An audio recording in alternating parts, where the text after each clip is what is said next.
O início da convocação, Carlo Ancelotti mal havia se acostumado com a nova rotina no Brasil quando recebeu a missão de preparar a seleção para dois amistosos importantes, Japão e Coreia do Sul. Embora não fossem adversários sul-americanos ou europeus, ele sabia que esses jogos eram fundamentais para observar o elenco, ajustar peças e entender quem realmente poderia vestir a camisa canarinho na caminhada até a Copa do Mundo de 2026. No auditório da CBF, o clima era de expectativa. Jornalistas, câmeras e microfones aguardavam cada palavra do treinador italiano. Com seu jeito sereno, ele iniciou a convocação. Boa tarde a todos. Hoje apresento a lista de jogadores que irão representar o Brasil nos amistosos contra Japão e Coreia do Sul. É uma oportunidade para analisar diferentes atletas, jovens talentos e também aqueles que já carregam experiência com a camisa da seleção. O telão atrás dele começou a exibir os nomes. A cada anúncio, os jornalistas digitavam freneticamente. Vinícius Júnior e Rodrigo, estrelas do Real Madrid, estavam presentes. Neymar, mesmo em recuperação, não foi chamado, gerando murmúrios entre os repórteres. Outro destaque foi a convocação de jovens promissores, como Endrick, que aos 18 anos já despertava a esperança de uma nova geração. Ancelotti buscava equilíbrio, mesclava juventude e experiência. Convocou Casemiro para dar estabilidade no meio-campo e Thiago Silva, já veterano, para orientar os mais novos na defesa. Ao mesmo tempo, abriu espaço para novidades, como João Gomes, do Flamengo, e André, do Fluminense, querendo observar jogadores que conheciam bem o futebol local. Quando a lista terminou, uma pergunta ecoou na sala. Mister Ancelotti, o senhor acredita que esses amistosos contra seleções asiáticas realmente podem preparar o Brasil para grandes desafios na Copa? O treinador sorriu, ajeitou o microfone e respondeu: Respeito muito Japão e Coreia do Sul. São equipes rápidas, disciplinadas e que sempre dificultam os jogos. Se queremos estar preparados para qualquer cenário, precisamos enfrentar diferentes estilos de futebol. Esses amistosos não são apenas testes, são parte do caminho para formar um time vencedor. Clima no grupo dias depois, os jogadores começaram a se apresentar na Granja Comari. O reencontro entre amigos de clube, as risadas nos corredores e o cheiro de café fresco davam o tom descontraído. Mas todos sabiam que Ancelotti observava cada detalhe, do comportamento fora de campo até a postura nos treinos. Vinícius Júnior parecia animado, trocando passes e arrancadas com Rodrigo. Endrick, tímido no início, logo ganhou confiança após uma conversa franca com Casemiro, que o acolheu como um irmão mais velho. O técnico, de olhar atento, fazia anotações em seu caderno enquanto observava a intensidade dos treinos. Preciso entender quem está pronto para o presente e quem ainda precisa amadurecer para o futuro, pensava o italiano, enquanto via Marquinhos orientar os companheiros de defesa e Alisson mostrar segurança no gol. O impacto da convocação, a lista divulgada por Carlo Ancelotti, não demorou a incendiar os programas esportivos. Logo após a coletiva, os principais canais de TV abriram debates acalorados. Alguns jornalistas destacaram a coragem do treinador em mesclar juventude e experiência, enquanto outros criticavam a ausência de Neymar, mesmo que ele ainda estivesse em recuperação. Olha, eu entendo o mister, mas deixar Neymar de fora, mesmo que seja amistoso, é dar combustível para os críticos. O Brasil precisa do seu craque em campo, nem que fosse só para dar ritmo, disse um comentarista. Outro retrucou: Discordo. O Ancelotti está pensando no coletivo. Ele sabe que depender apenas de Neymar pode ser perigoso. E esses jogos são perfeitos para testar Endrick, Vinícius e Rodrigo como protagonistas. Na internet, as redes sociais viraram um campo de batalha. torcedores discutiam sobre cada nome convocado. Muitos celebravam a chance para jovens como João Gomes e André, acreditando que o futebol brasileiro precisava olhar mais para dentro do país. Outros, porém, pediam espaço para jogadores que estavam em alta na Europa, como Martinelli e Gabriel Jesus. Os memes também não perdoaram. Circularam imagens de torcedores imitando olheiros italianos, anotando tudo nos caderninhos, fazendo piadas com a seriedade de Ancelotti. Ainda assim, havia um consenso. O Brasil tinha um treinador respeitado mundialmente e qualquer escolha sua carregava peso. Reações dos jogadores. Nos bastidores, a convocação também mexeu com os atletas. Para veteranos como Thiago Silva e Casemiro, a confiança de Ancelotti soava como uma oportunidade de provar que ainda podiam liderar a seleção. Já para Endrick, a chance significava um sonho se realizando cedo demais, trazendo consigo uma responsabilidade que poucos suportariam aos 18 anos. Vinícius Júnior foi um dos mais comentados. A imprensa o colocava como possível protagonista da nova era da seleção. Em entrevistas, ele evitava polêmicas e reforçava o discurso coletivo. Estamos todos aqui para aprender com o Mister e ajudar o Brasil a ser forte. Seja contra Japão, Coreia ou qualquer outra seleção, o objetivo é o mesmo: jogar bem e vencer. Pressão sobre Ancelotti. Apesar da tranquilidade em suas palavras, Ancelotti sentia a pressão. Ele sabia que no Brasil nenhum amistoso é realmente apenas um amistoso. A torcida exige espetáculo, mesmo em jogos preparatórios. Qualquer tropeço poderia virar manchete negativa, e qualquer vitória seria tratada como obrigação. Enquanto caminhava pela Granja Comary, pensava consigo mesmo: preciso provar que meu projeto tem consistência. Não é sobre agradar agora, é sobre estar pronto em 2026. Mas até lá, cada passo será julgado. As primeiras críticas mais duras. Se os debates iniciais após a convocação já eram intensos, os dias que antecederam o amistoso contra o Japão só ampliaram a pressão. Programas esportivos dedicaram horas inteiras a discutir as escolhas de Ancelotti. Alguns comentaristas exaltavam sua carreira vitoriosa, mas outros levantavam dúvidas pesadas sobre sua adaptação ao futebol brasileiro. Em um dos jornais mais lidos do país, a manchete estampava: Ancelotti entende o Brasil ou apenas trouxe a Europa para cá? Colunistas argumentavam que o treinador ainda não havia se conectado de fato com o DNA da seleção. Ele fala em disciplina, em equilíbrio defensivo, mas e a ginga? E a ousadia? O torcedor brasileiro não quer ver um time apenas organizado, quer ver espetáculo. Será que Ancelotti sabe disso? Questionava um articulista. Na televisão, os debates se acirraram.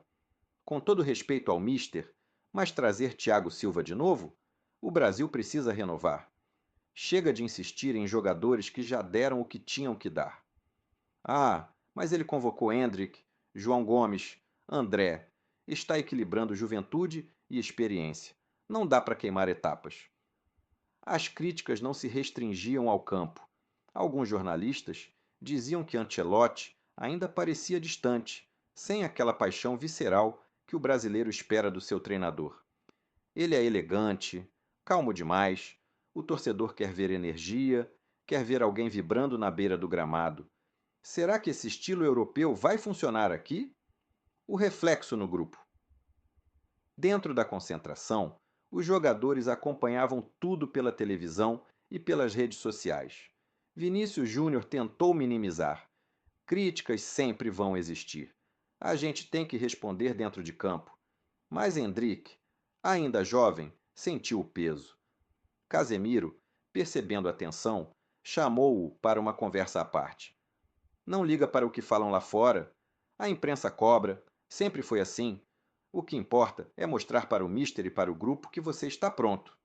Ancelotti, por sua vez, não se abalava publicamente. Em entrevistas, mantinha o mesmo tom sereno. Eu respeito as opiniões, mas meu trabalho é preparar a equipe. Os resultados virão com o tempo. Ainda assim, em silêncio, ele sabia que precisava de uma boa performance contra o Japão. Uma atuação apagada poderia transformar desconfiança em crise, antes mesmo de sua trajetória engrenar. A voz da torcida. Enquanto a imprensa se dividia entre elogios e críticas, o sentimento da torcida brasileira era ainda mais variado. Nos bares, nas redes sociais e até nas arquibancadas de jogos locais, o assunto era sempre o mesmo: o que esperar da seleção de Ancelotti? Nas ruas do Rio de Janeiro, torcedores mais jovens demonstravam otimismo. Muitos viam em Ancelotti a figura que poderia finalmente dar protagonismo a Vinícius Júnior, jogador que, no Real Madrid, já era tratado como astro mundial. Para essa geração, não importava tanto se o treinador era europeu ou brasileiro. O importante era ver uma seleção com novas caras, com energia e vontade. Já entre torcedores mais antigos, havia desconfiança. Muitos se lembravam de técnicos estrangeiros que não deram certo em outras seleções e temiam que o Brasil perdesse sua essência. O Brasil não é a Itália, não é a Espanha, aqui tem que ter alegria, improviso. Quero ver se o Ancelotti vai entender isso ou se vai querer engessar o nosso futebol, dizia um senhor no interior de Minas Gerais. Nas redes sociais, o debate era intenso. Hashtags como hashtag confio no Mister e hashtag seleção sem alma brigavam pelo topo dos assuntos mais comentados. Vídeos de torcedores apaixonados viralizavam, uns exaltando a calma do italiano, outros cobrando mais emoção e mais cara de Brasil. A expectativa para o amistoso. Com a aproximação do jogo contra o Japão, a torcida estava dividida.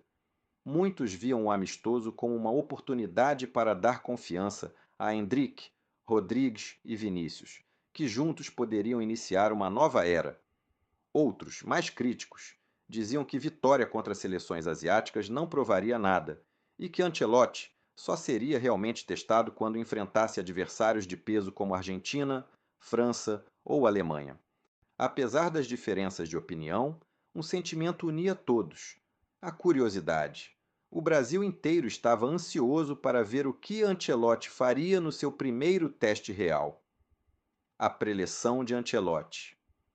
O clima era tenso no vestiário do estádio em Tóquio. Do lado de fora, mais de 60 mil torcedores japoneses aguardavam o início da partida.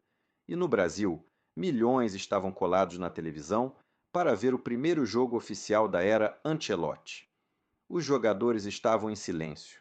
Alguns com fones de ouvido, outros amarrando chuteiras, cada um no seu ritual. Endrick, nervoso, ajeitava as caneleiras repetidas vezes, enquanto Vinícius Júnior e Rodrigo trocavam olhares, conscientes da responsabilidade que carregavam. Foi então que Carlo Ancelotti entrou. Sem pressa, caminhou até o centro da sala. Vestia o tradicional terno escuro, mas seu olhar transmitia calma. Colocou as mãos nos bolsos, olhou para todos os presentes e começou a falar em um português pausado, com o sotaque carregado que arrancava discretos sorrisos dos jogadores. Escutem, sei que para muitos de vocês este é apenas um amistoso, mas para mim não existe jogo pequeno com a camisa do Brasil. Cada vez que vocês entram em campo, milhões de pessoas acreditam em vocês. Hoje, quero ver coragem, quero ver disciplina, mas também quero ver alegria. O futebol brasileiro é respeito ao adversário, mas também é criatividade. Fez uma pausa, caminhou até o quadro tático e apontou para Vinícius Júnior. Você, Vinícius, hoje é a referência. Quero você buscando o jogo, chamando a responsabilidade. O Brasil precisa do seu brilho. Depois, olhou para Endrick, que quase se encolheu sob a atenção. Endrick, você é jovem, mas não se preocupe com a idade. O campo não mede anos, mede coragem. Se tiver a chance, jogue simples, mas jogue com o coração. Por fim, encarou Casemiro e Thiago Silva. Vocês são meus líderes. Quero que passem confiança aos mais jovens. Hoje não é só sobre vencer o Japão, é sobre começar uma caminhada juntos. O vestiário, que antes parecia carregado de tensão, agora vibrava em silêncio. Cada jogador sentia o peso das palavras do treinador. Casemiro levantou-se, bateu palmas e completou: "É isso, rapaziada. Vamos mostrar quem somos. Vamos jogar com seriedade e honrar essa camisa." Pouco depois, o grito ecoou entre eles: "Brasil! Brasil! Brasil!" E os jogadores seguiram pelo túnel rumo ao gramado, prontos para mostrar ao mundo o início de uma nova era. A última noite, antes do jogo. Após a preleção de Ancelotti, o ambiente no grupo mudou. O discurso firme, mais sereno, trouxe confiança aos jogadores. Ainda assim, a noite anterior ao amistoso foi marcada por tensão e ansiedade. No hotel em Tóquio, alguns atletas ficaram em seus quartos, ouvindo música ou falando com familiares, enquanto outros se reuniram na sala de convivência para jogar videogame e aliviar a pressão. Vinícius Júnior, sempre brincalhão, fazia piadas para quebrar o clima, mas até ele deixava transparecer certa responsabilidade no olhar. Hendrik, por sua vez, mal conseguia dormir. O jovem ficava imaginando como seria entrar em campo com a camisa da seleção sob os olhos do mundo. Do lado de fora, a recepção dos torcedores japoneses impressionava.